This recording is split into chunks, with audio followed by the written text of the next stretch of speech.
In this tutorial, I'm going to show you how to create custom funnel reports in HubSpot so you can track conversions and identify where your pipeline needs improvement. Start by heading to the reporting section and clicking on Reports. Then click the Create Report button in the top right corner. From the report options, select Funnels. This tells HubSpot you want to track how records move through different stages. Next, choose your data source.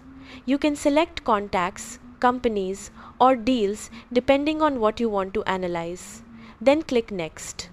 Give your report a clear name using the Edit option at the top so it's easy to find later. Now, begin setting up your funnel stages.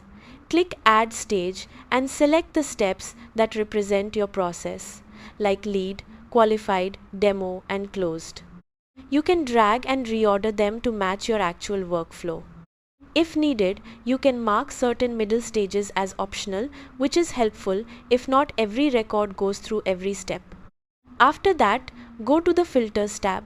Here you can narrow your data by things like date range, deal amount, location, or specific lists to make your report more focused. Next, choose your funnel type.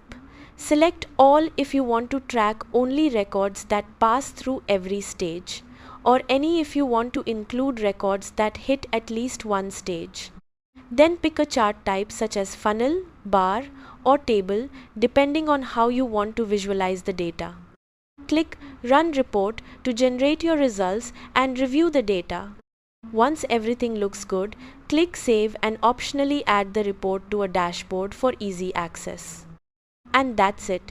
You've successfully created a custom funnel report in HubSpot, giving you clear visibility into your conversion process and helping you optimize performance.